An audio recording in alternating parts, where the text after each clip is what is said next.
Sorry for inconvenience. Next आपला काय आहे, repayment of housing loan. Housing लोनची अमाऊंट किती आहे, 57,000. या 57,000मध्ये 27,000 आहे तुमचा इंटरेस्ट.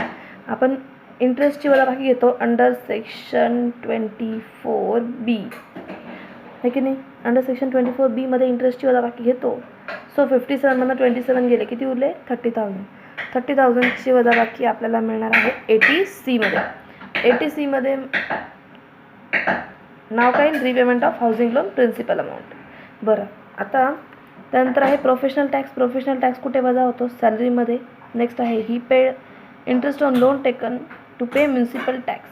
तुम्ही घरासाठी लोन घ्या ना, घर विकत घेण्यासाठी, त्याची वजाबाकी मिळणार. पण तुम्ही म्युन्सिपल टॅक्स पे करायला लोन घेतलं आणि त्याच्यावरचा जो व्याज आहे त्याची वजाबाकी कुठेही भेटत नाही. मग आता ह्या प्रॉब्लेमला आपण थोडंसं डिटेलमध्ये बघूयात. चला,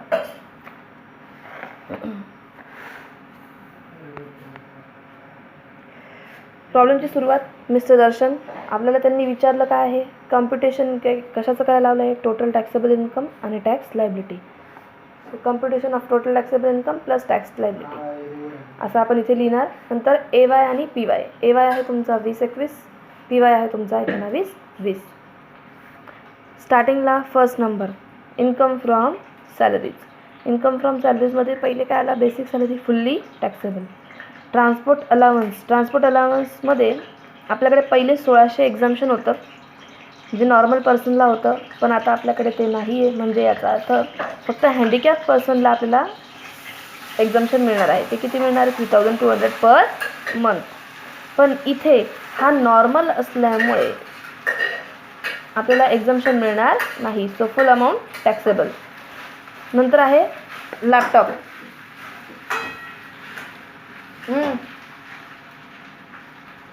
नंतर आहे laptop for official purpose, official and private purpose by employer. मी ह्याची कॉस्ट घेतली आहे नील. का नील घेतली आहे, कारण लॅपटॉप हा जेव्हा ऑफिशियल असू द्यात प्रायव्हेट असू द्यात, जेव्हा एम्प्लॉयर आपल्याला लॅपटॉप प्रोव्हाइड करतो, टेलिफोन प्रोव्हाइड करतो, कम्प्युटर प्रोव्हाइड करतो, तर त्याची टॅक्स आपल्याला नील असते. याचा अर्थ काय, तर हा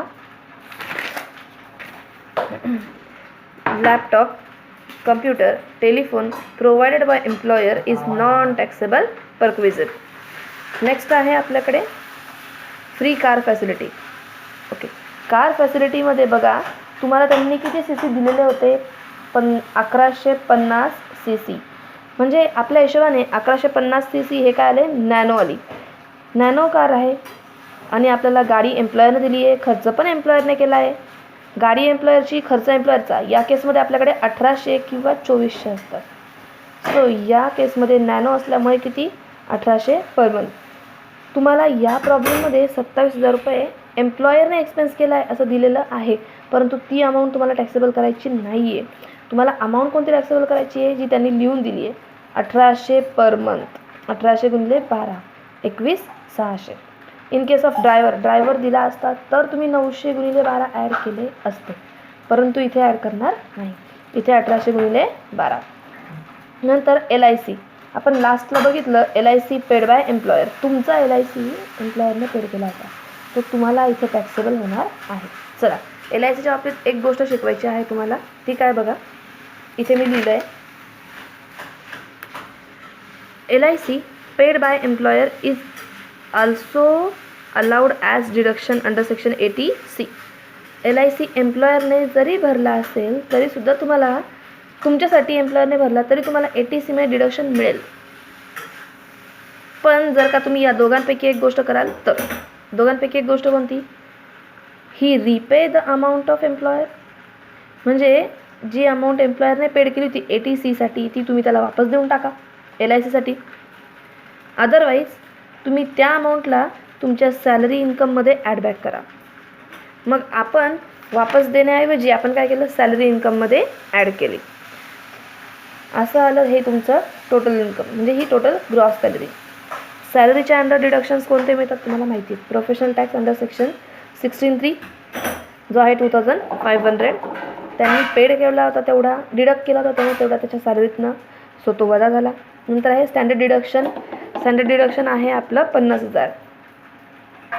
या दोन अमाऊंट वजा केल्यावर आपली आली टॅक्सेबल इन्कम फ्रॉम सॅलरीज 5,41,100. नंतर आहे तुमच्याकडे taxable income from house property. आता हाऊस प्रॉपर्टीमध्ये तुम्हाला इथे प्रॉब्लेममध्ये मेन्शन केलं आहे बघा, taxable income from late out house property 75,620. House property 3,000, house property tax 3,400. आणि इथे खाली आपल्याकडे लिहिलेलं आहे repayment of self occupied housing loan. House loan कसलं आहे? सेल्फ ऑक्युपाईडचं. सो इथे सेल्फ ऑक्युपाईड हाऊसवर तुम्हाला काय भरावं लागणार आहे? लोनचा इंटरेस्ट भरावा लागणार आहे किंवा लोनचा हप्ता. सो इथे तुमच्याकडे 2 हाऊसेस आहेत. एक टॅक्सेबल म्हणजे कम्प्यूट केलेलं इन्कम फ्रॉम हाऊस प्रॉपर्टी आहे जे लेट आउट, आणि एक आहे तुमच्याकडे सेल्फ ऑक्युपाईड हाऊस. म्हणजे तुमच्याकडे इथे कम्प्युटेशन केलं आहे की नाही? सो या हाऊस प्रॉपर्टीच्या टॅक्सचा काहीही उपयोग आपल्याकडे नाही आहे. म्हणजे बघा, सगळ्यात पहिले तुम्ही सेल्फ ऑक्युपाईड हाऊसचं कॅल्क्युलेशन करणार. ग्रॉस अॅन्युअल व्हॅल्यू नील, कारण सेल्फ ऑक्युपाईड हाऊसची ग्रॉस अॅन्युअल व्हॅल्यू ही नील असते. म्युन्सिपल टॅक्स आपल्याला डिडक्शन मिळत नाही for self occupied house, so ती पण नील. नीलमधनं नील गेला तुमचा NAV पण किती आला? Nil. Deduction under section 24 30% of NAV always काय येणार आहे? नील, कारण नीलवर 30% किती येईल? नीलच. आणि interest paid on loan for HP मात्र किती घेणार? 27,000. कुठून आले? हे बघा, repayment of self occupied housing loan. Interest किती आहे? 27,000. सो इथे 27,000 मायनस करणार. 0 + 27 बाहेर किती आले? 27. नीलमधनं 27 गेले, बाहेर किती उरणार? 27,000 मायनसमध्ये. म्हणजे हा loss from self occupied house आहे. आणि दुसरं तुम्हाला तिथे मेन्शन केलं होतं taxable income from house property let out. Let आउटचा आहे 75,620. लेट आउट हाऊस आणि सेल्फ ऑक्युपाईड हाऊस या दोघांच्या इन्कमची जेव्हा आपण टोटल करू ती आली 48,620. म्हणजे ही मायनस होऊन येणार आहे. नंतर आहे income from business. Income from business, मग आता इन्कम फ्रॉम बिझनेसमध्ये बघा, share of profit of firm, share of profit from HUF हे दोन्हीही तुम्हाला काय राहणार आहेत? एक्झम्प्ट राहणार आहेत. सो टॅक्स नील आहे. काय एक्झम्प्ट राहतील? कारण याच्या फर्मवर टॅक्स भरते फर्म आणि मग तुम्हाला प्रॉफिटचा शेअर देते, म्हणजे तुम्ही वापस टॅक्स भरणार नाही. आणि HUFवर टॅक्स कोण भरतो? करता, आणि मग तुम्हाला तो प्रॉफिट मिळतो. सो इथेही तुम्हाला टॅक्स लागणार नाही. पण इन्कम फ्रॉम बिझनेस 5,60,000 हा टॅक्सेबल आहे. तुम्हाला काही ॲडजस्टमेंट दिली नाही आहे, so it is computed taxable income. नंतर आहे profit from dairy farming. Dairy farming तुम्हाला वाटलं फार्म इन्कम आहे मॅम, ॲग्रिकल्चर इन्कम नील येईल ना, टॅक्सेबल नाही आहे. नाही, हे डेअरी फार्मिंग हे ॲग्रिकल्चर इन्कम आहे असं कुठेही स्पेसिफिकली मेन्शन केलेलं नाही आहे. So profit from dairy farming हा साईड बिझनेस आहे टू द ॲग्रिकल्चरसाठी हा साईड बिझनेस आहे. So it is taxable. Total PGP income आलं 5,76,000. नंतर आहे income from other sources. Income from other सोर्सेसमध्ये बघा काय आहे तुमच्याकडे? Interest on government bonds fully taxable. Interest on deposits of company fully taxable. Income from betting fully taxable. ही note काय आहे? ही मी तुम्हाला टॅक्स कम्प्यूट करताना दाखवेल. Interest on capital from firm म्हणजे तुमच्या या पार्टनरशिप फर्मवर तुम्ही जे कॅपिटल इन्व्हेस्ट केलं आहे त्याच्यावर तुम्हाला जो इंटरेस्ट मिळाला तो काय राहील? टॅक्सेबल. डिव्हिडंड फ्रॉम डोमेस्टिक कंपनीला तुम्हाला एक्झम्पशन मिळतं अंडर सेक्शन 1034. जितकी अमाऊंट मिळेल तेवढी तुमची इथे एक्झम्प्ट होईल, बाहेर आले nil. Interest on PPF account is exempt. So total other sources income किती आला? 63,400. आता तुमचा GTI किती आला? 12,29,120. 1, 2, 3, 4 हे चारही इन्कमची टोटल आली तुमचा GTI. नंतर आहे डिडक्शन अंडर सेक्शन 80C. चला, LICचे आपण डिडक्शन इथे घेणार आहोत 12,000. का?